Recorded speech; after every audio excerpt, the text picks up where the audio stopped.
अस्सलाम वालेकुम। आज के लेक्चर में हम tertiary treatment of waste water को डिस्कस करेंगे। वेस्ट वाटर ट्रीटमेंट के लास्ट 2 लेक्चर में हमने प्राइमरी ट्रीटमेंट और सेकेंडरी ट्रीटमेंट को डिस्कस किया था। प्राइमरी ट्रीटमेंट के प्रोसेस में हमने सेडिमेंटेशन, स्कीमिंग और ग्रिट रिमूवल का प्रोसेस देखा था और बायोलॉजिकल ट्रीटमेंट में हमने एरोबिक और एनरोबिक ट्रीटमेंट को डिस्कस किया था। आज के लेक्चर में हम टर्शरी ट्रीटमेंट का प्रोसेस डिस्कस करेंगे। अगर प्राइमरी ट्रीटमेंट और सेकेंडरी ट्रीटमेंट के बाद वेस्ट वाटर को फर्दर ट्रीट करने की ज़रूरत पड़े तब टर्शरी ट्रीटमेंट का प्रोसेस किया जाता है। तो आज के लेक्चर में सबसे पहले हम देखेंगे कि टर्शरी ट्रीटमेंट का प्रोसेस क्यों किया जाता है, फिर इसके बाद हम इसके स्टेप्स को डिस्कस करेंगे। तो चलिए शुरू करते हैं।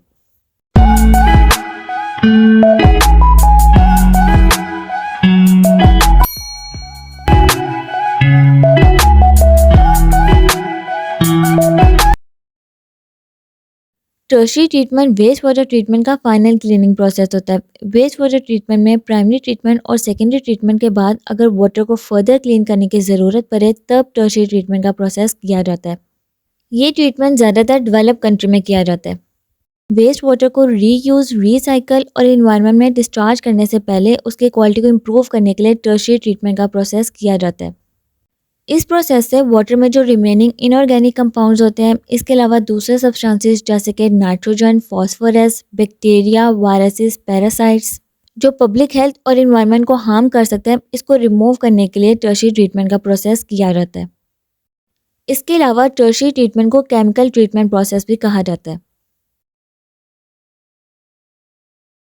इस ट्रीटमेंट में तीनों प्रोसेसेस आ जाते हैं: फिजिकल ट्रीटमेंट, बायोलॉजिकल ट्रीटमेंट और केमिकल ट्रीटमेंट। इस लेक्चर में हम इन तीनों प्रोसेसेस को डिस्कस करेंगे। इससे पहले हम देखते हैं टर्शरी ट्रीटमेंट को करने की क्या ज़रूरत पड़ती है, किस लिए टर्शरी ट्रीटमेंट किया जाता है। तो सबसे पहले तो टर्शरी ट्रीटमेंट पैथोजेंस को रिमूव करने के लिए किया जाता है। जो वेस्ट वाटर में रिमेनिंग पैथोजेंस और डिजीज कॉजिंग माइक्रो ऑर्गेनिजम्स रह जाते हैं जो कि प्राइमरी ट्रीटमेंट और सेकेंडरी ट्रीटमेंट से ट्रीट नहीं हो पाते, तो उनको रिमूव करने के लिए टर्शरी ट्रीटमेंट का प्रोसेस किया जाता है। फिर इसके बाद न्यूट्रिएंट रिडक्शन, वेस्ट वाटर से न्यूट्रिएंट्स को रिड्यूस करने के लिए भी ये प्रोसेस किया जाता है। न्यूट्रिएंट्स जैसे कि नाइट्रोजन और फास्फोरस। अगर हम ऐसे वाटर को बगैर ट्रीट किए डायरेक्टली वाटर बॉडी में डिस्चार्ज करते हैं तो इससे सबसे पहले तो वाटर बॉडीज में यूट्रोफिकेशन होगी, एल्गल ब्लूम्स ग्रो करेंगे। इसके अलावा एक्वाटिक इकोसिस्टम भी डिस्टर्ब होगी। फिर इसके बाद टर्शरी ट्रीटमेंट का प्रोसेस वेस्ट वाटर में से कंटेमिनेंट्स को रिमूव करने के लिए भी किया जाता है। कंटेमिनेंट्स जैसे कि हैवी मेटल, ऑर्गेनिक पोल्यूटेंट और दूसरे सब्सटेंसेस जो कि एनवायरनमेंट और ह्यूमन हेल्थ के लिए हार्मफुल होते हैं। इसके अलावा नेक्स्ट है reclamation for reuse. Tertiary treatment का प्रोसेस नॉन पोर्टेबल रीयूज के लिए भी बहुत ज़्यादा बेनिफिशियल होता है। नॉन पोर्टेबल रीयूज मतलब कि जो वाटर नॉन ड्रिंकिंग पर्पस के लिए यूज़ किया जाता है, जैसे कि लैंडस्केप इरिगेशन के लिए, इंडस्ट्रियल प्रोसेसेस के लिए और एग्रीकल्चर इरिगेशन के लिए।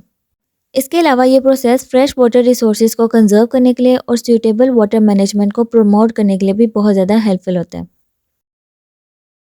फिर इसके बाद ये प्रोसेस एक्वाटिक इकोसिस्टम को प्रोटेक्ट करने में भी बहुत ज़्यादा हेल्पफुल होता है। वेस्ट वाटर में जो रिमेनिंग कंटेमिनेंट्स और न्यूट्रिएंट्स रह जाते हैं उनको इस प्रोसेस के थ्रू रिमूव कर दिया जाता है। तो ये थे कुछ रीजंस जिस वजह से टर्शरी ट्रीटमेंट का प्रोसेस किया जाता है। सेकेंडरी ट्रीटमेंट में सिर्फ 85 to 95% heavy metals, total suspended solid BOD और बहुत कम पोर्शन नाइट्रोजन और फास्फोरस का रिमूव होता है। तो वेस्ट वाटर को कम्प्लीटली ट्रीट करने के लिए, उसको कम्प्लीटली प्योरीफाई करने के लिए बेसिकली टर्शरी ट्रीटमेंट का प्रोसेस किया जाता है। अब इस प्रोसेस में कौन कौन से स्टेप्स इन्वॉल्व होते हैं ये अब हम देखते हैं।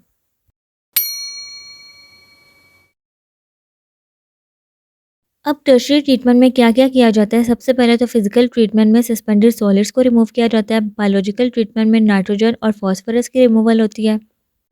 केमिकल ट्रीटमेंट के प्रोसेस में डिजोल्व सॉलिड को रिमूव किया जाता है। इसके अलावा माइक्रो ऑर्गेनिज्म जो कि वाटर में प्रेजेंट होते हैं उनको किल किया जाता है।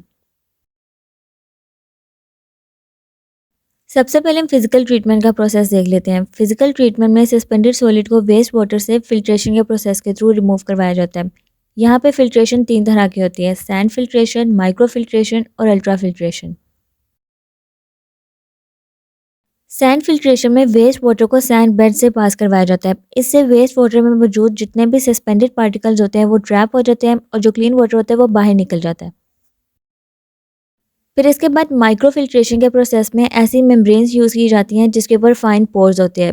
इस मेम्ब्रेन में से वेस्ट वाटर को पास करवाया जाता है। इससे वाटर में मौजूद जितने भी सस्पेंडेड पार्टिकल्स रह जाते हैं वो रिमूव हो जाते हैं। इसके अलावा जो बैक्टीरिया प्रेजेंट होते हैं वो भी रिमूव हो जाते हैं। फिर इसके बाद अल्ट्रा फिल्ट्रेशन के प्रोसेस में भी मेम्ब्रेन्स यूज़ होती हैं। इसमें जो मेम्ब्रेन्स होते हैं उनके पोर्स और ज़्यादा छोटे होते हैं, जिससे वाटर में मौजूद जितने भी वायरसेस वगैरह होते हैं और माइक्रो मॉलिक्यूल्स होते हैं वो रिमूव हो जाते हैं। अब नेक्स्ट हम केमिकल ट्रीटमेंट का प्रोसेस देखते हैं। इसमें टोटल 5 स्टेप्स होते हैं: neutralization, ion exchange, precipitation, oxidation और डिसइंफेक्शन। न्यूट्रलाइजेशन के प्रोसेस में क्या होता है, इस प्रोसेस में वेस्ट वाटर के पीएच को एडजस्ट किया जाता है। नॉर्मल पीएच हमें पता है 7 होती है, तो इस प्रोसेस में केमिकल को ऐड करके वेस्ट वाटर के पीएच को एडजस्ट किया जाता है।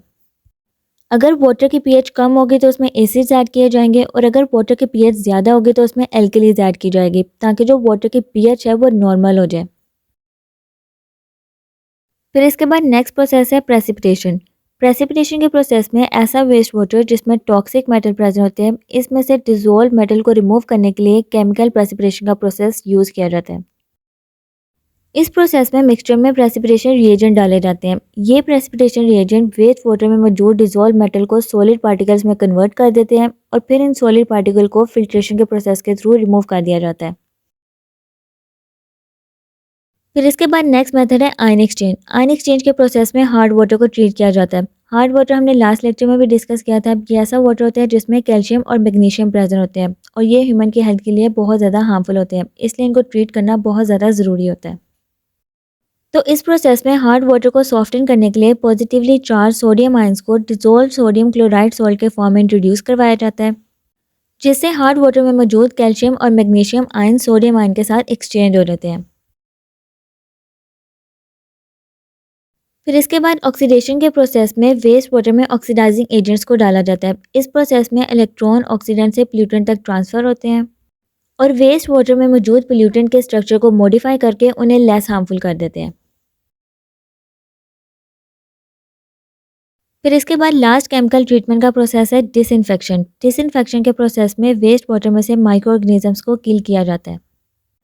इस प्रोसेस में वेस्ट वाटर में मौजूद माइक्रो ऑर्गेनिजम्स और पैथोजेंस को या तो कम्प्लीटली किल कर दिया जाता है या फिर उन्हें इनएक्टिवेट कर दिया जाता है।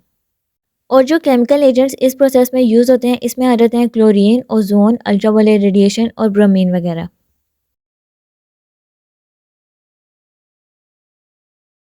अब लास्ट पे हम बायोलॉजिकल ट्रीटमेंट का प्रोसेस देखते हैं। इस प्रोसेस में वेस्ट वाटर में से नाइट्रोजन और फॉस्फोरस को रिमूव किया जाता है।